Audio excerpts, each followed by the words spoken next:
Unsyndicated presents What the Puck with Sean Baligian.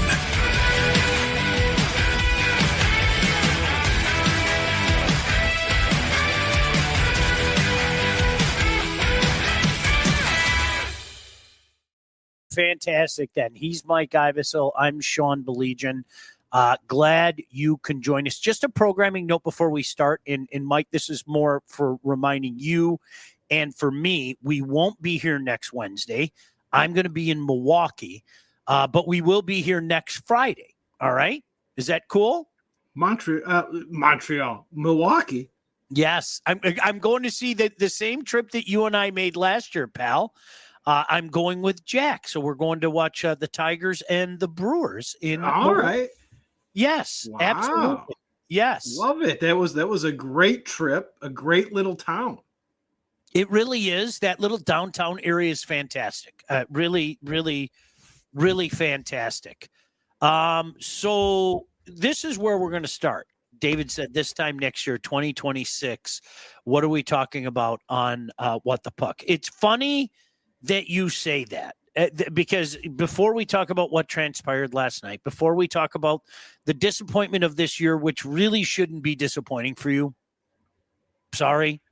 I mean, if you want to be disappointed because you thought that they would be further along, I can understand that. But if you want to be disappointed just based on what they started this year with, Mike, I'm sorry. I think you and I were on the exact same page. You can correct me if I'm wrong when the season started. It was a big not yet. And a lot of it was based in what they did and did not do last offseason. Oh, absolutely. We started that as soon as Tarasenko was signed, Sean. We started to question, what are we doing in the offseason? And if we're honest with ourselves, we started questioning it towards the end of the season when we did not get rid of the coach. Yeah. Oh, no question. No doubt about that. And listen, I don't know. I've always, if you guys have listened to me, I don't like to play the what if game. I'm not a fan of the what if game. I don't know. All right. Here's what I do know. There was a big difference with Coach McClellan at the helm, and there's also a talent discrepancy on this squad. There is, and we have to acknowledge that, and we all have to move on. Mike, here's where I'll start, okay? And I understand that there are more reserves coming. I understand that ASP in particular is the one that they're hoping to use a reference point to last night. Maybe he can be their Lane Hudson, who really is that impactful. I know you're all going to say I'm being a slapdick. You guys watch the same game I did last night. There's just electricity with that kid. But Mike, let me ask you a question.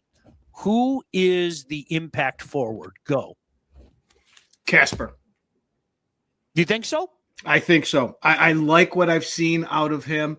If you watch and you, Sean, and we've done this, when you go through who do you want your top center to be? We did that list last week, right? Mm-hmm. When you look at those guys, your top end guys that you want to have the puck, they create space and they create opportunities. And I'm starting to see that in young Kasper here. So that's what I see him doing. Do I like Raymond? Yes. Is Raymond their top guy right now? By far. Absolutely. I like what I'm seeing in Kasper, and I think he overtakes Raymond. I swear to God, Mike and I did not have a conversation about this beforehand. I think much to Mike's chagrin. What are you drinking, Mike? I think much to Mike's chagrin, Mike is one of those type of people that he like says, what are we going to talk about? And you know me, I just like to chat. So Mike, I apologize. It's not like you don't know what you're talking about. I have that exact same feeling. I'm going to put an incomplete on Kasper. I agree with you. I don't know if he's going to be the quote-unquote impact guy. Hey, Henry, how are you? But I'm at the point right now with Lucas Raymond, okay, where tell me if this sounds familiar. I like him. Mm-hmm. I'll take him. I'm not saying that I don't want him, okay, but in typical, Red Wingdom fashion, I think there are a lot of people in this town that put him on a pedestal and maybe a plateau that he doesn't belong. I think he's a very good player. I think you need more than spotty, impactful players. And he is a spotty, impactful player. And what I mean by that is he does it in spots. He can look downright great at times, okay? But it's spotty. And I think that, to me, Mike, and I'm not going to argue with you about Casper, by the way. I want you to know that. I would, go on the side of, okay, I like what I've seen, but I'm not ready to be. I think the Red Wings might have to go outside and get a guy. I really, truly do. I really, truly do. And this is what I wanted to, and now you'll understand. And to everybody else out there, maybe you'll understand why I like to throw things at Mike. Because I know, he knows what he's talking about. Maybe I can put these things out so we can have more prospects in the NHL. It's still an unknown. How's that? Mike, I'm going to throw a couple names at you, okay? Okay. I'm going to throw a couple names at you. I don't think that Don Sweeney is done in Boston. I do not think that this is the Bruins retool that you've seen him carry on for many, many years. I have a feeling that this is a full rebuild, and there is no reason to keep Pastrňák. There really isn't. If this is the rebuild, it looks, and this is pure speculation on my part, I might add. Okay, but you tell me all the signs are there that this is not the patented Sweeney retool. This is a full-fledged rebuild. And I think when he looks in the division and sees the success that Ottawa and Montreal are already having, and I'll say it again, I know a lot of you don't want to hear it, the Red Wings have a lot of nice pieces. It's not all there yet. It's not at the par with the other teams, and I think the standings show that, and I think you'll see that bear itself out in the next couple of years as well. But, Mike, it's safe to say there are a lot of nice pieces. I think that Sweeney knows if he tries a retool, he's going to be the hamster on the wheel for a few years. Why not make a pitch for Pastrňák? In a heartbeat. I understand it's in his division. I get all that, okay? But I think that's the type of impactful player that the Detroit Red Wings need. And in his prime, Sean. He's not past his prime. It's not Kane. It's not one of these has-beens that you're going to get on a deal. You're going to pay for him, and you're going to get a hell of a hockey player. And you're spot on with they have to bring somebody in because you can't hit a home run with every one of your picks. And if you don't bring guys in, Sean, that's what they're going to have to do. And Raymond is a very nice piece. It's very good. Casper hopefully is going to be good. We'll know in a couple of years here. But when you bring in a proven guy at 28, 29 years old and Pasta, a 100-point scorer on a terrible Boston team, he's a -4 this year, take him in a heartbeat. And he could play with some grit too. He's got that Kucherov in him. Mike, that's now you're going to have to make a deal for that. And if you're talking about a team that is rebuilding, then you know as well as we do, and you and I have had this conversation many times, Don Sweeney is not going to call you, or you're not going to call Don Sweeney and offer him shit. If he is rebuilding, he's going to want nice pieces for Pastrňák and multiple nice pieces. So that leads me to door number 2. When the Maple Leafs, not if, when the Maple Leafs are eliminated early in the Stanley Cup playoff, okay? You know it's happening. They're Charmony soft. Maple Leaf knows it. He gets mad at me, but he knows it. They're Charmony soft. They might beat Ottawa. They might beat Montreal. Okay, that'll be great. You can have your dumb little party down Yonge Street, your second playoff win in 20 years. You're not going anywhere. You know it, Mike. You know it. You know it deep down inside, right? I do. I know it, but I'm a sucker for stories, so I love to watch stuff like that, and I love to root for it. And I don't care whether they lose or beat Ottawa. I just want that series to happen. Yeah. All right. So when the season is over, you have John Tavares up. You have Mitch Marner up. I have no idea, Mike, none, zero zilch, how they're going to be able to keep together their core. I really, truly don't, okay? So that's the next question, all right? Tavares, I have no interest in John Tavares at 34 years old. None. Zero. Zilch. Don't need him. Don't want him. Thanks. You had a fantastic career. Johnny, I saw you when you were 15 years old. I remember it really well, Mike, okay? Phenomenal, I might add, with Oshawa. Mitch Marner. Do you make a play? Do you go over the top? Okay. I don't like him. All right. That's me. He doesn't play the game that I want, and I haven't seen enough or anything out of him when it counts in the playoffs to matter. Nylander is one of their better playoff players. That would be that would be a guy I'd be interested in, Mike, and at a cheaper tag. Mike, I told you, like I go back to that series in 21. Okay, the disappearing act that everybody not named Nylander had in that series was embarrassing. And when I say everybody, I include Poppy. Okay, everybody disappeared in that series. All right. Except for Nylander. And 14 million might be the number, Mike. Like, I'm not joking. If he's at, correct me if I'm wrong, Todd, you can fact check me right now. But I think that Mitch is Mitch at 10-2 right now? Is that his number right now? 10-2? He could command 14 million on the open market, and that's why he hasn't been doing any negotiating with dumb Leafs during the season, you know? Yeah, he's gonna get that, Sean. So someone out there, someone desperate, and the Wings can't go desperate and do that. Can I see them doing it? Absolutely. I could see them do, because that's an easier way to go than having to give up pieces of your puzzle. But I would rather give up pieces to my puzzle. All right.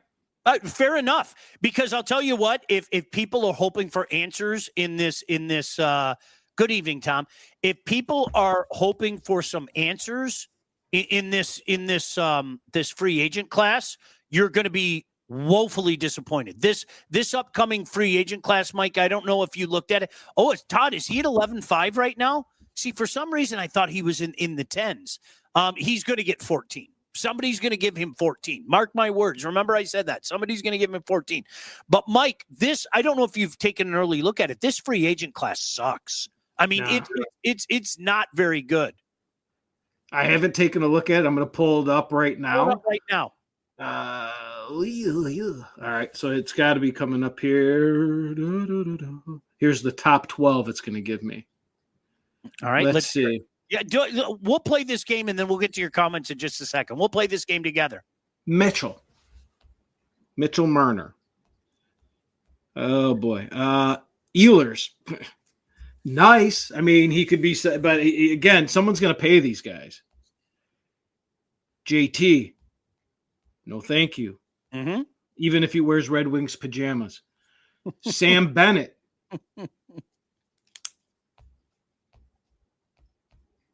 Brock Besser.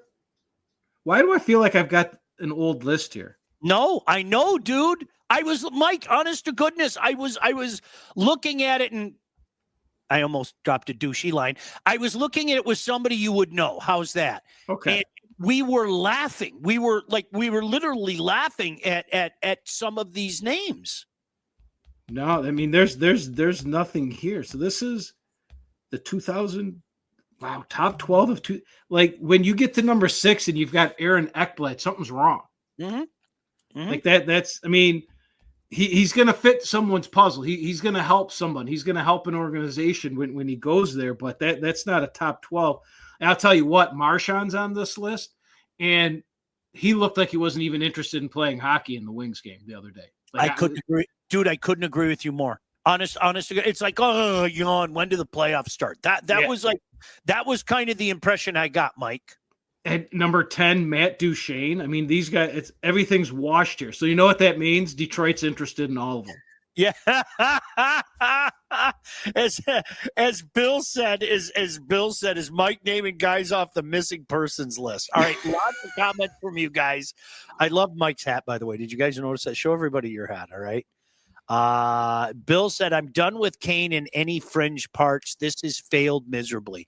I'm going to say the same thing about Kane that I said when they picked him up, and I feel really good about this. I didn't mind it because it cost him nothing. Really. They didn't lose on anything. If anything, Mike, could you even give them he was better than you thought? Is that a fair statement? He was better than you thought he might be? But I get the overall point. Trust me, I get it. But I didn't mind it at the time. Mike, I know you and I had this conversation. If it failed, what did you lose? It didn't cost you anything. The contract wasn't dirty or anything like that. It just wasn't a big deal to me. Does that make sense? It absolutely makes sense. And I think, and I questioned this from the beginning. It didn't make sense to me to where they were at, to what they were doing. I'm fine with it. I've gotten over that. My bigger question is, I don't know what Kane was thinking. Yeah.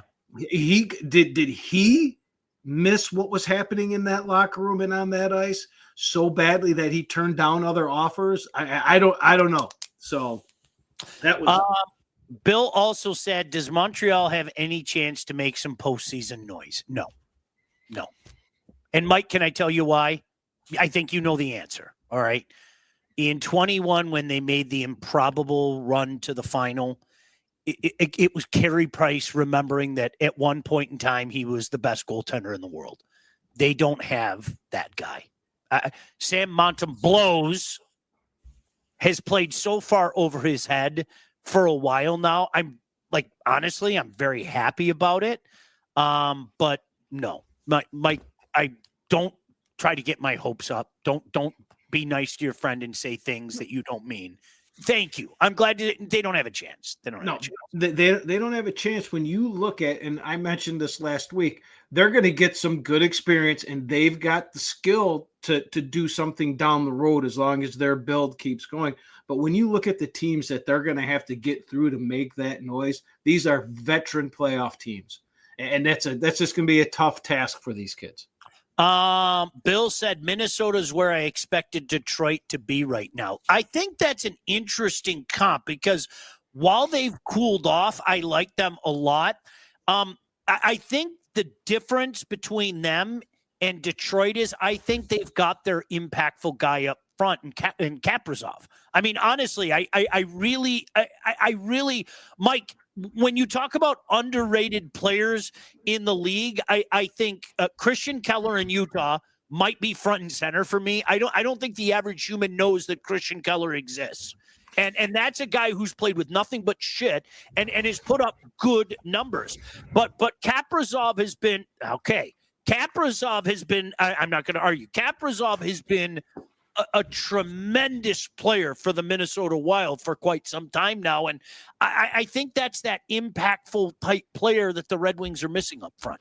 And I think people are going to notice it because they just are getting ready to bring him back for a little bit of a push here because they're only 4 points into the playoffs that he's going to come off injury, and you're going to see how good he is. I mean, I like the thought of Detroit in Minnesota being very – I mentioned this before when you fell in love with Minnesota early in the year, and we were talking about them, and we went through their roster. That's a roster to be happy with. They've got 91 points, and Kiprusoff's been out for 2 years. I mean, they're injured. Their back end is what you could see the Wings' back end coming, but we don't have that impactful forwards like they do. Yep. No doubt about that. Let me get to some other comments, and I can't wait to talk about Mike. There's no way you were up watching this, but I was actually I was going back and forth with a former NHLer last night. Sorry. And we were watching this, and we were watching the Avs game at the same time. And I texted him. I said, please tell me you're watching this game. I'll get to it in a second. Our buddy in London. Good evening, guys. Henry, I love this. This is Mike. I don't know if you and I had this conversation. I had it with the guys at Woodward, and a couple guys got really mad at me. A couple guys at work there got really mad at me until I fully explained it. Okay. Henry said, I think Seider's got to produce a little bit more.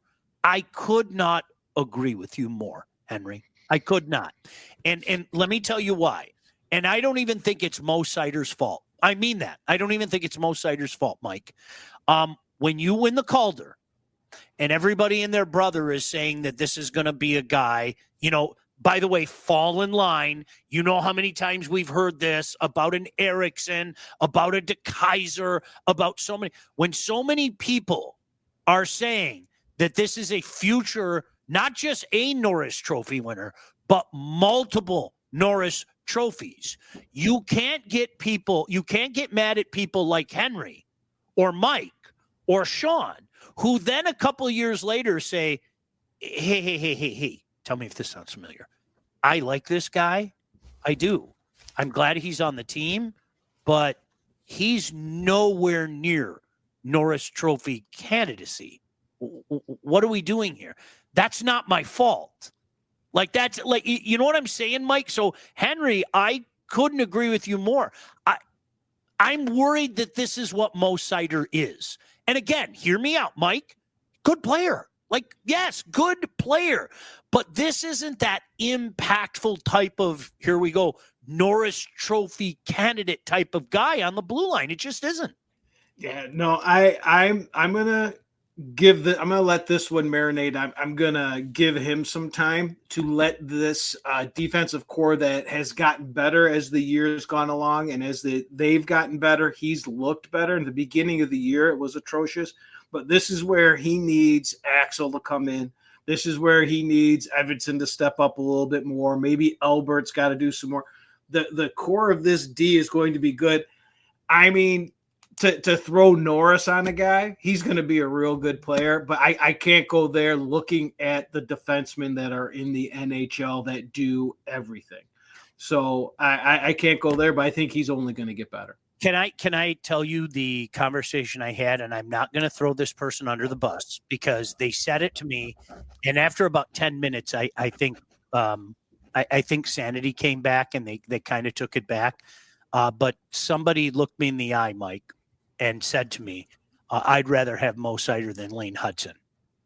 And I bit my lip really hard, and I said, hey, remind me never to talk hockey with you again, ever again. You lost the right to talk hockey with me at that point in time. You know, I mean, and Mike, if I'm being a slapstick about Lane Hudson, call me out, for goodness sake. But that's what the NHL is today. To have a guy like that who motors and the energy, that's the National Hockey League today. I forget which Montreal game I was watching while texting you, and they did like a little behind the scenes of when they drafted him. Mm-hmm. And they were talking, and the guy was flat out saying, we have to take this guy, because if you look at every team that's winning Stanley Cups or on the way to winning Stanley Cups, they have that guy.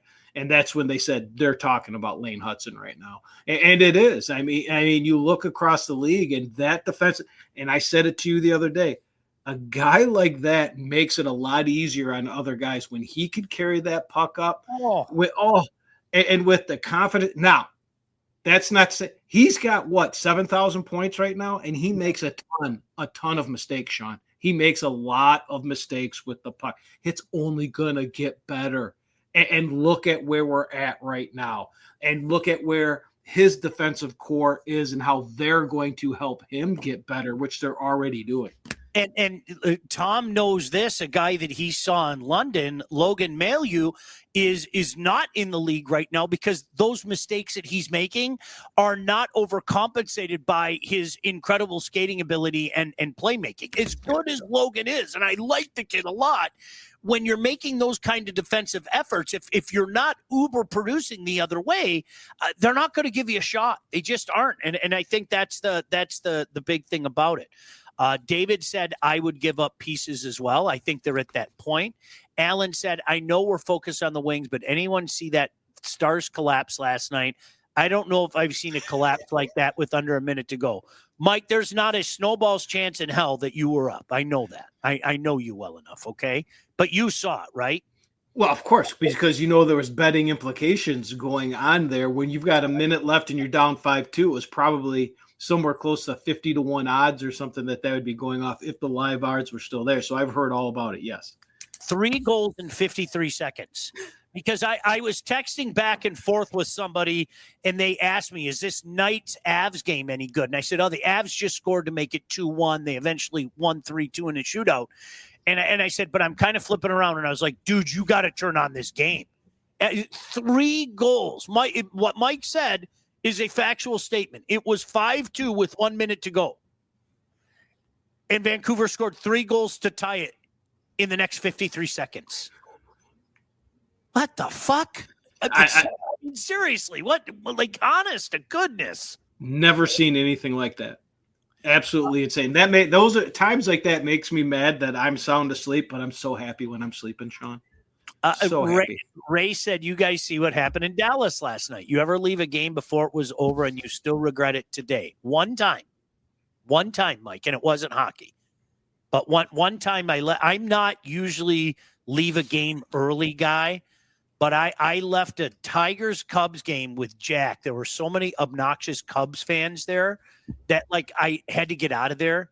And Ryan Rayburn hit a walk-off grand slam in the 9th inning. And we were 5 minutes outside of the park. So that was cool. That's the only time I could. Never in hockey. I don't think I've ever. I don't leave early. I don't know, Mike. Right? I leave early, but when I'm leaving early, it's because it's done, and I've gotten lucky to where there's been no magical 3 goals in 50 seconds kind of thing. Because, and I know you're a little bit like this. A, I'm into the game, but B, in the back of my head, anything can happen, and I want to see it if that happens. So I'll wait as long as I can. Lots of more comments from you. It's about time. It's high time. We're 26 minutes in. I better read something from one of our sponsors because that's kind of why we're here, and we appreciate them greatly. Hey, if you are ready to take charge of your financial future, look no further than the Wealth Advantage Group. I just drove by their business about a half hour ago. Well, it was more like an hour ago. Located in historic downtown Northville, owned by the Handsome brothers right there. That's Mike Husak on the left, Jeff Husak on the right. They've got over 20 years of industry experience, and they understand that your financial goals are as unique as you are. And that's why they offer personalized expert guidance to help navigate the complexities of financial planning. Maybe you're saving for retirement. You're getting ready to sell a company. You're already in retirement. It doesn't matter. These guys can and will help guide you through every step of your financial journey. They work with clients throughout all stages of life, and they have clients in over 20 different states. Look, the investment world is a complex one.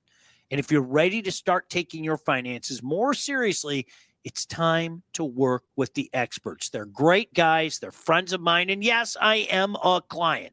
It's the Wealth Advantage Group at 248-773-8574 or visit their website at www.thewealthadv.com. Give them a call. You will be glad you did.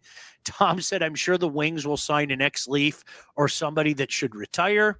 I still cannot believe that Tarasenko.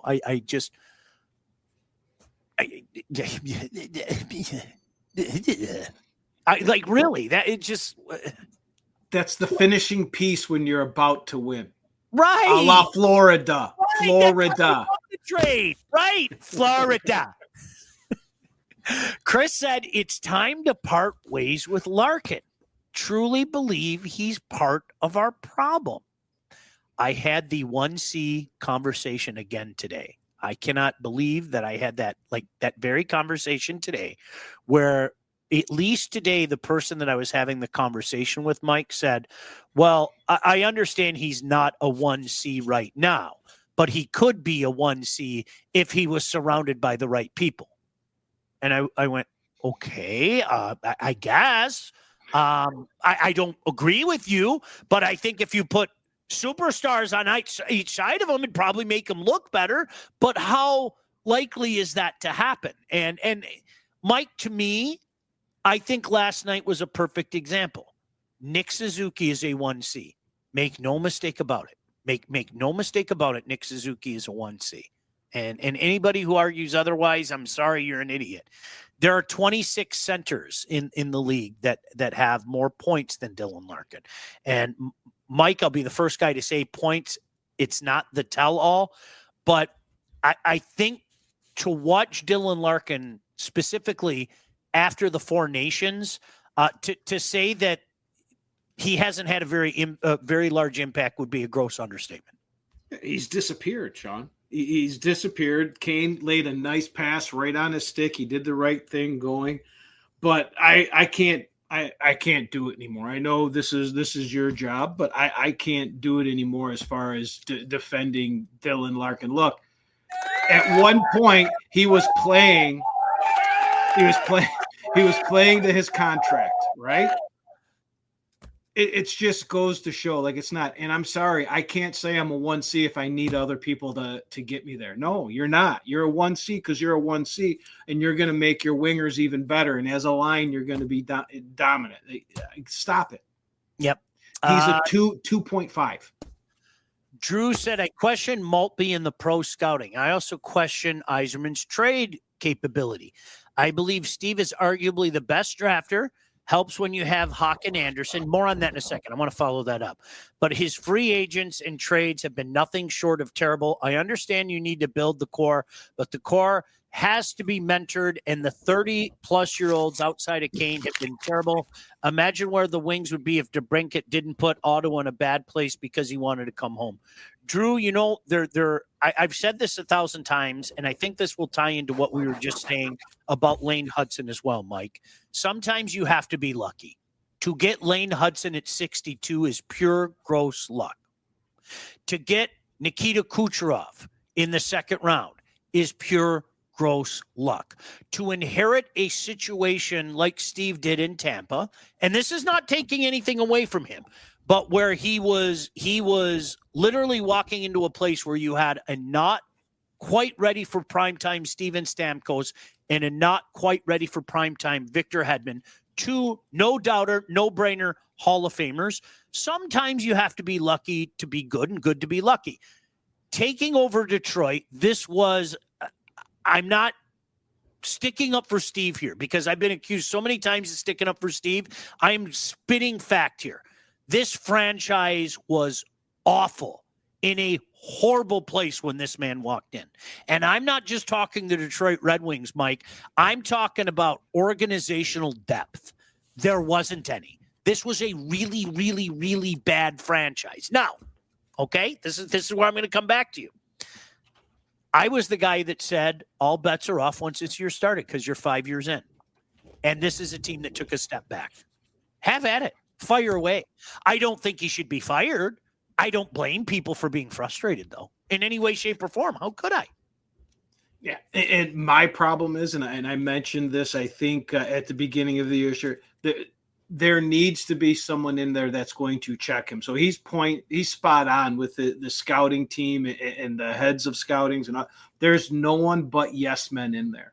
He brought in his guys. There's no one questioning what he's doing, and he needs someone in there to kind of to be that balance because it's not looking good. And I just don't think there's someone that's going to go, no, Steve, that's not a good move. Whether he stops or not, I don't know if that person exists in this organization. That's a really good point. And I know you've said it before, but I think that's a really good point and one that maybe we should all take to heart. Bill said it's snowing here. Bill, you're in the Kalamazoo area. Correct me if I'm wrong. It's supposed to start here in a couple hours. We're not getting it right now. Austin said, I'm not going to say anything you guys haven't said all season. The whole thing is, what's the plan? We know Steve has an unlimited runway, but someone needs to give the fans a timeline here. More transparency, if nothing else. Mike, here's where I repeat the line that I had two current general managers in the National Hockey League, in talking about the Detroit Red Wings and jobs like the Red Wing job in particular, where they said to me, and by the way, neither one of these guys were named Steve Yzerman, one in the West and one in the East. What fans need to understand is this takes 5 years. There's a reason why it's called the 5-year plan. And that's why, Mike, I said it all last year and I said it heading into this season. Well, guess what? All bets are off this year. All right. Now we'll see. Now, was I expecting them to go compete for a Stanley Cup? No, I wasn't even expecting them to go get into the playoff. I wasn't expecting a step back, though. This team took a step back this year. Yeah. And I think when all is said and done, it's going to be a pretty big step back this year, Mike. I really do. Yes, because there's contracts and there's things you can't walk back, and Steve's got to take ownership to that. And what we talked about in the beginning of the year is I asked these fans, "Are you ready for 4 more years?" Because I think, and I said it just this way, Sean. Don't take this the wrong way. Don't put words in my mouth. Seider's not Hedman. Edvinson's not Hedman. Raymond's not Stamkos. But those are his pieces that he has, and he has them locked in. We can throw Larkin in there, whether he's here or not. Those 4 are here. Now you have to wait for all these other guys, be it Danielson, be it Kasper, be it Axel, and all the other Swedish kids and stuff coming in. And then there's Trey Augustine. And that's the guy that this is all. And we're 4 years, 3 years at the least from getting him as your full-time goal. That was the 4 years that it took them to get to the cup in Tampa. Look at the that's the Vasilevsky tree, Mike. You're right. I've been making that comparison forever. Bishop to Vasilevsky. Yep. We're 4 years out, and so everyone's talking about the 5th. We're going to be 9 years out, and he's going to get those 9 years. Yzerman's going nowhere. He will be here when Augustine takes the helm and is the starting goalie, whether it's pretty or whether it's not. Now, I can't see the future, so I can't say that they're going to be in DFL dead frickin' last next year and be worse than a Buffalo. I can't say that saves his job, but I don't see that happening. But there's a lot of corrections that have to be made for them to be a playoff team next year. Or we're going to be sitting saying, like the first guy asked, what are we saying at this time next year? And we're saying probably the same thing unless there is some great correction made with the contracts and the level of talent that we have here. This is the thing that people forget, Mike, and I'm sorry. I know I sound like a broken record to you, but this is the thing that people forget around here, okay? You got to remember, these same conversations that we've had here the last couple of years have been happening in Buffalo, have been happening in Ottawa, and I can damn well guarantee you they've been happening in Montreal. And you know what the problem is? Right now, today, Montreal and Ottawa are doing a hell of a lot better than Detroit, and certainly eons better than Buffalo's doing it. And even on top of that, Sean, the beginning of this year, this season, they were in Montreal and Detroit were in the same place. Do you remember I asked you on the air at that time? I think I was sitting right next to you. We're getting ready to go to a hockey game. Is St. Louis safe? They were questioning his job. They were questioning this team. And look what happened. Those 2 teams were on the same path. They really have been, back and look what we're talking about now after last night. Yep. No doubt about it. Let me do a read here, and then a lot of comments tonight. I'm glad you guys are so engaged tonight. Did you know that thousands of Metro Detroiters have already called our friends at Legacy Partners to get help with their home and auto insurance? Look at those dudes. All great dudes. I'm telling you, our friends at Legacy are one of Southeast Michigan's top independent insurance agents. They provide a full service, one-stop solution for all of your insurance needs, personal and business, large and small. Let me tell you, I can personalize this for you. I gave my information to Alex. Day later, Alex said, boom, boom, boom. Showed me where I'm saving here. Showed me where I'm saving there. Showed me where I'm saving there. They'll do the same thing for you. They've helped our listeners by fixing mistakes other agents have made, asking the right questions to get the right coverage put in place to properly protect you. And yep, help save you some money. Chances are, if you haven't checked your policies in the last year, you're paying too much and you could be underinsured. We were. So what are you waiting for? Give Legacy a chance to help with your home, your cars, life insurance, Medicare enrollment, or your business insurance needs. Call them today, 586-209-4106, or visit legacypartnersins.com to get started with your new quotes. Wings should have extended Ghost, signed Greenway instead of Kopp, tried to trade Wallander and a first for Byram. And just a few of those things would put this team on a different level. I was very surprised at the inactivity at the trade deadline. And then, Mike, I think you and I were both very surprised by the comments that Steve made at the trade deadline. Wait, can you tell me Brown and Mrazek aren't their path to the playoff? I literally said to you, I said it was almost like he was trolling, and I was surprised at that. Most of the Wings D belong in the nursing home. Tom, huge. Listen, when you compare a decor, when you could, again, I'm going to use Montreal as an example. Compare what Montreal has on defense and compare what Detroit has in defense this year, not with pieces yet to come. And mind you, the Habs still have two big pieces in Logan and Reinbacher coming, and the Wings have ASP. But, Mike, look at those two defense cores. There's no comparison. There's no comparison. Jack Guy and Gooley and Struble and Savard. There's no comparison. It really jumped out to me last night. It really did. It really jumped out to me last night. Yeah, that's a professional decor that you have there in Montreal, Sean. We have a piece together kind of thing here in Detroit, and you just look at when they put an Edvinsson or a Seider with, be it a Petrie or whoever, it just falls apart. Like you can't have that. You've got to have solid guys that you can put on the ice with each other, and they don't have that. Henry wanted to reiterate what we were just talking about earlier, and more on Mo Seider. I'm not saying I hate the guy or he should be out of town, but in my opinion, he needs to take the next step. And 100%. And again, I'm going to say maybe it's not Mo Seider's fault. Maybe there were so many people talking Norris trophies, plural, not singular, and all that stuff. He's a good player. I'll take him. There's no doubt about that. Austin said Seider has a few more levels to unlock for sure. You know, it would help not having Sherratt as your D partner. We'll see. Here's the problem that I have, and I'm not directing this at you, Austin. If you tell me 2 years ago that this guy's going to be one of the best defensemen in the league, 2 years later, and then 2 years later comes and I go, hey, I like him. Don't take this the wrong way. But there isn't one human outside of Detroit that would mention Mo Seider and Norris Trophy in the same sentence. Well, that's not my fault. Don't get mad at me when I bring it up, man. You know what I mean? Lane is like coffee in terms of carrying the puck. Is Hudson like a younger Brent Burns?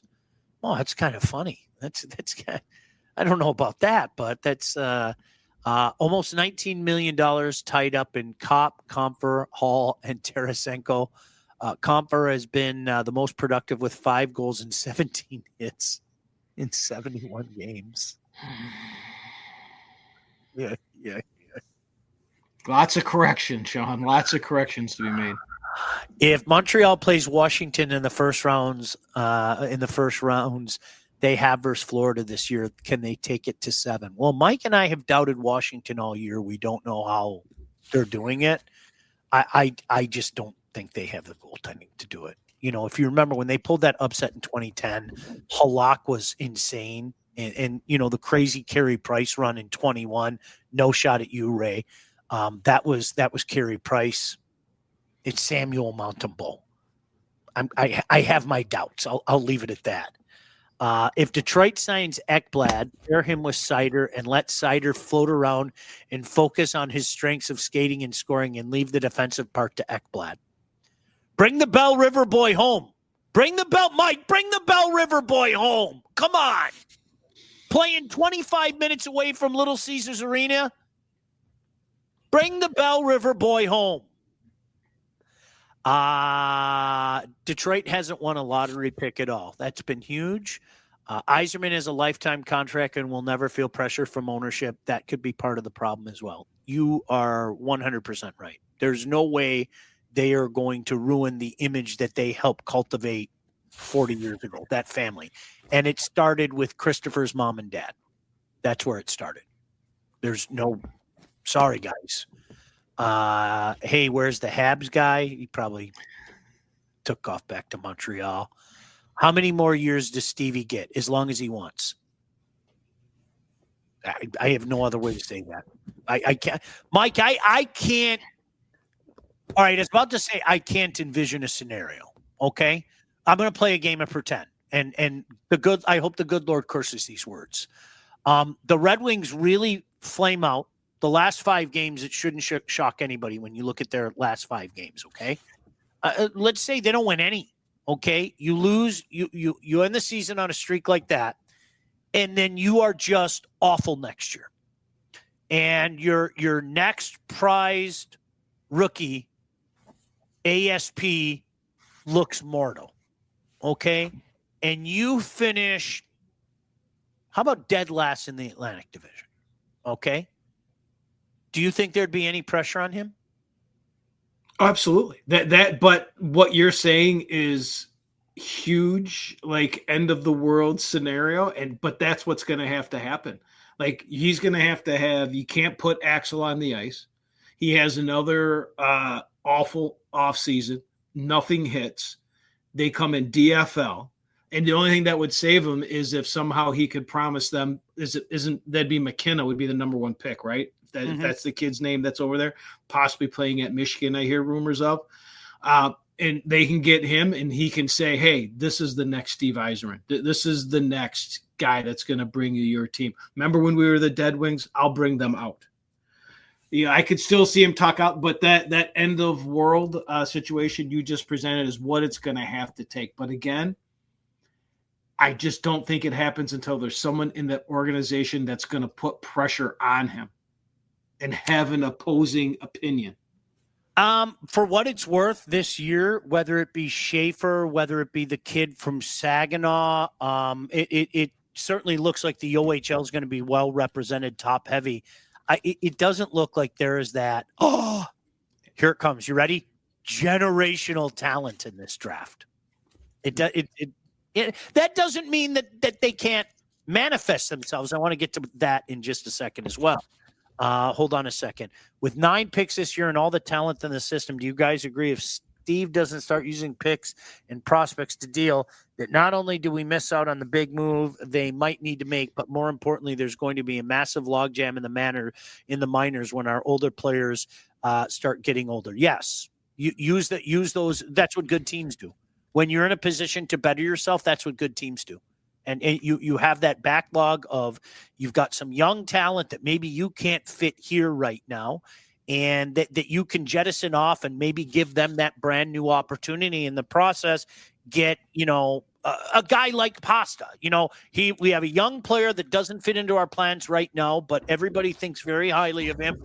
Here's another pick. Here's another, established body. I mean, just throwing a thing out there. The packages to get Pasta would have to be incredible. But let me see what if it was not Yzerman, the GM would be canned. It's a good question.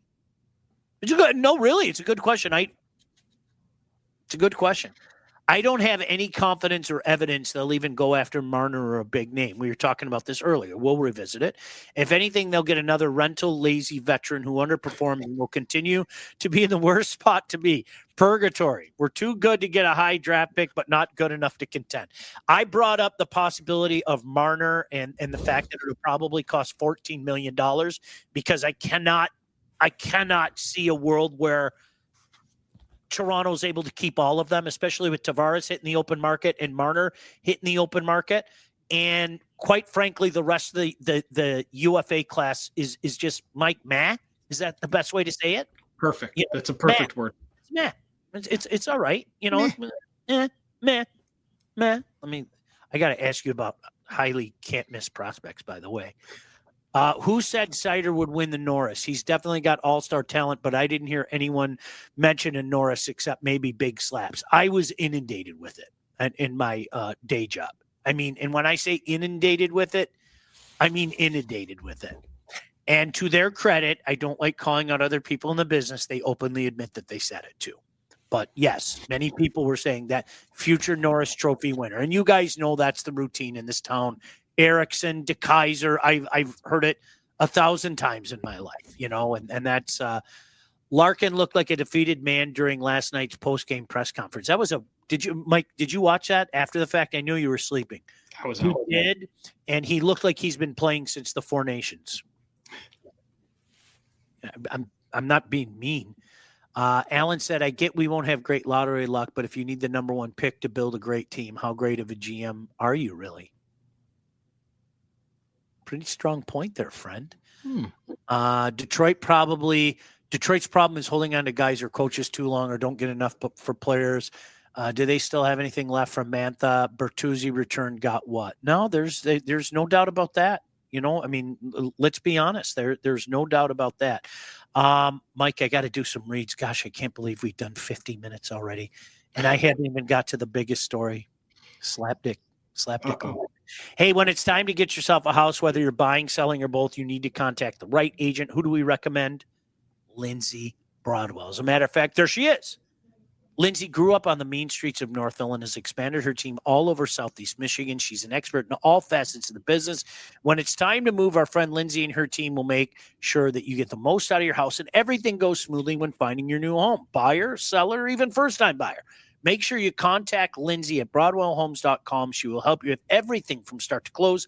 Licensed realtor at Real Broker LLC. Start your search today at BroadwellHomes.com. Let's not forget, Mo Seider also won a Calder, and that was, that's something that is going to make people go like that. And I think the Slaps kind of, responded as such.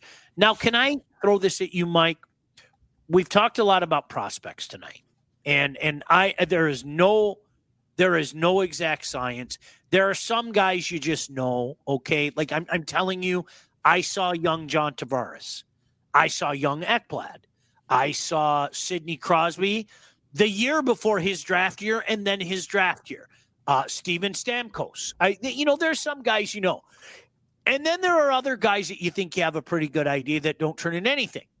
And then there are other guys, a certain defenseman who played 80 years in Anaheim and played for the Windsor Spitfires. I didn't get it, Mike. I watched him and I was like, I don't. Why is everybody going so nuts about this guy? And then he went to the NHL, and Fowler was awesome. He had a great career. I told you the one for Drew Doughty was like the biggest standout to me. Like when I saw him at Guelph, it was like at 17, you're like, this kid doesn't belong in this league. This chubby kid. He really was. He was this chubby kid that just dominated out there, right? There's no guarantee with prospects. There isn't. And I know the prospect business has turned into a multi-gazillion-dollar business, and it's also created a lot of smartest guys in the room because they want to be the guy that said, I saw this guy first and blah, blah, blah, blah, blah. Mike, how good is Ivan Demidov? I don't know. I've seen the highlights like everybody else. I've watched him play a couple times. I don't know how good he is, but it's pretty interesting because I don't know if you saw some of the chatter that I saw. Craig Button said he is the number one prospect in hockey, and it's not close. And this guy said last night, gosh damn it, who was it? But he said he might be the most highly touted Russian player since Alexander Ovechkin.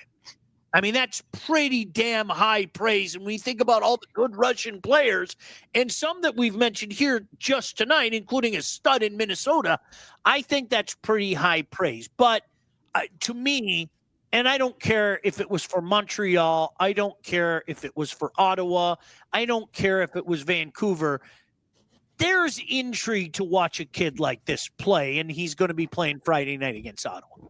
He's a plus 255 to score a goal this year, by the way. He will. So as you know, my son is another Habs fan somehow. I don't know why. But he's been showing me videos of him. What do you think about his personality? Have you seen some of these YouTube videos of his interviews, his interview right before the playoffs and stuff? Yes. So the backstory to that, I don't know if Sebi knows or other people know. So what happens with these KHL teams is they're starting to hold the NHL and NHL teams basically hostage. Oh, yeah, well, you want this guy? Well, how much are you willing to pay for this guy? Oh, you don't want to pay? Well, maybe we're going to sit him out for X amount of time. So that's what was going on. My understanding, and I'm sure you saw the stories or at least read the stories, is Jeff Molson really had to get involved to try to get St. Petersburg to release him from that contract. So I think that's what it is, frustration and trying to bite his tongue from not being allowed the opportunity to play. And then finally, when he got a chance to play, knowing that he was going to be getting fourth line minutes. I think now again, Mike, I think that's the situation. Yeah, I thought it was humorous. I enjoyed it. I enjoyed the attitude, and that's kind of what I read into it. And Sebi had told told me the story of of what was going on. We always worry about these kids and their character and stuff coming over, but knowing that the backstory helps a little bit. I can't wait to see it. Right? Yeah. Great expectations. No, that's exactly it. And this is 19 years old. By the way, did you see there's a $250,000 provision if he wins the Conn Smythe Trophy?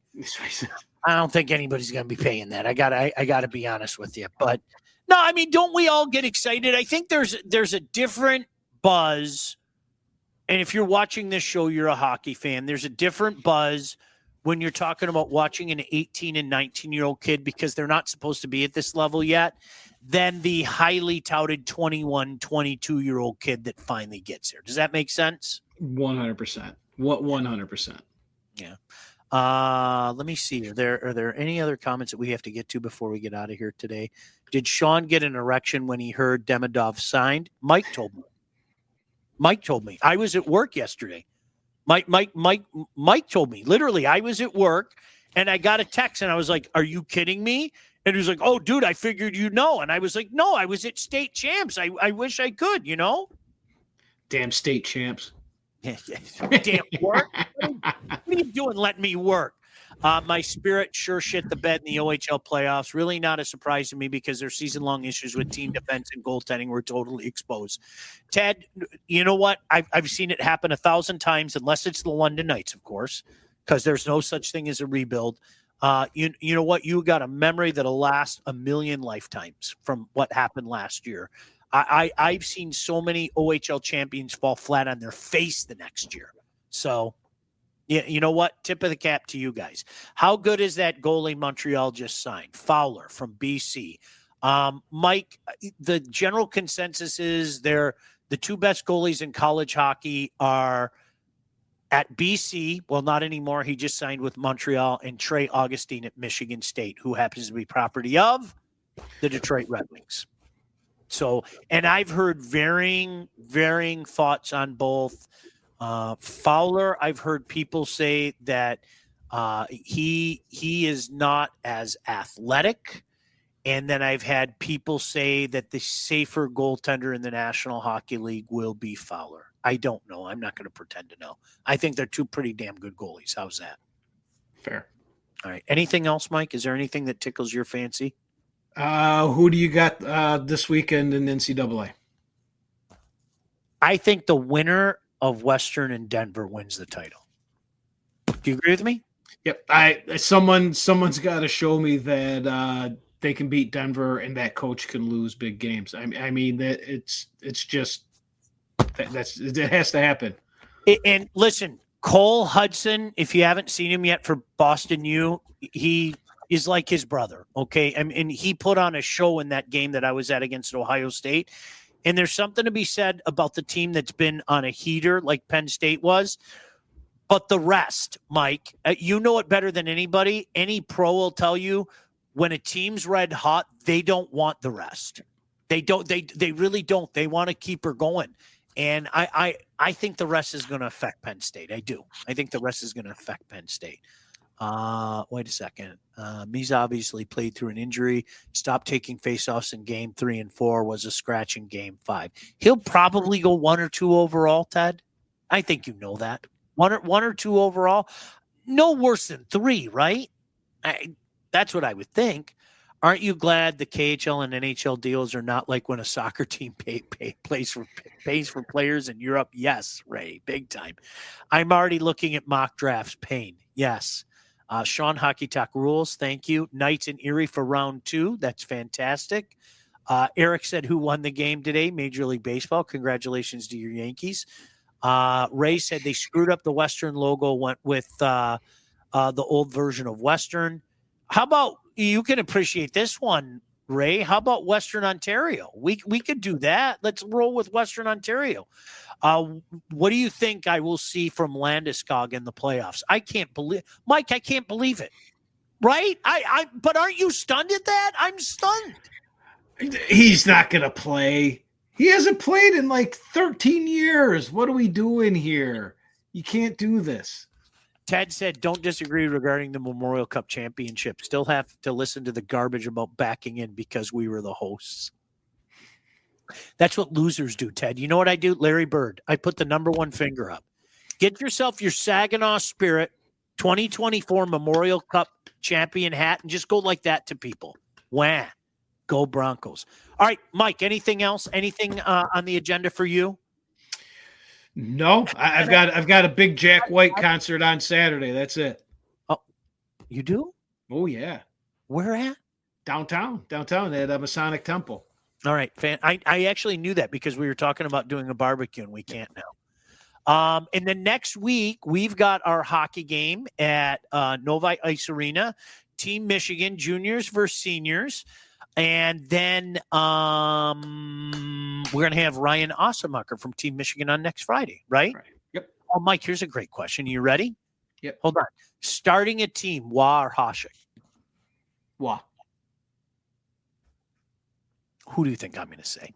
There's one 3-time Conn Smythe Trophy winner who came into the league and was dominant from his first year on. There's no greater maybe 6-7 year span that I saw than Dominik Hasek. I think you'll agree with me. That 6 or 7 years, he was phenomenal.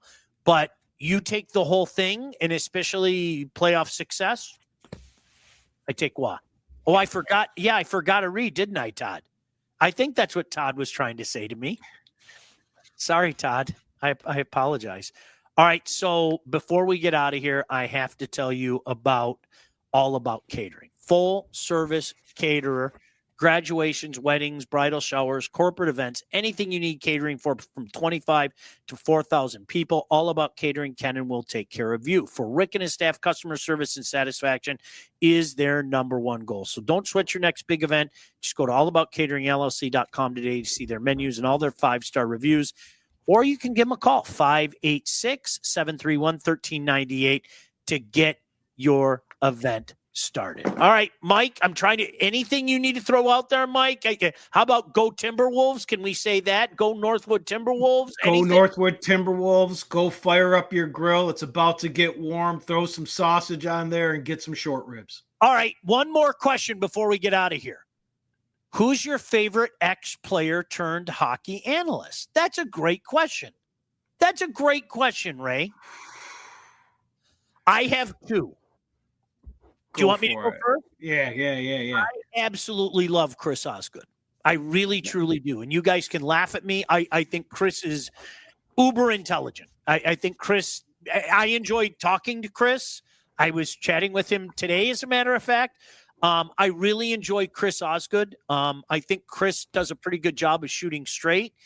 And then, of course, there was this guy by the name of Don Cherry that was always entertaining and fun to listen to. I didn't always agree with him, but I always enjoyed hearing from him. So how's that? It's perfect. That's a tough one for me. I don't know if I have a favorite. I don't know if I pay that much attention to it. Someone that has always spoke his mind and has had some pretty funny moments in interviews, being interviewed or interviewing someone would be an in-between periods, like a Brian Burke. He is phenomenal. That's about, dude. I told you when I did that Toronto. Remember, I did the trade deadline show.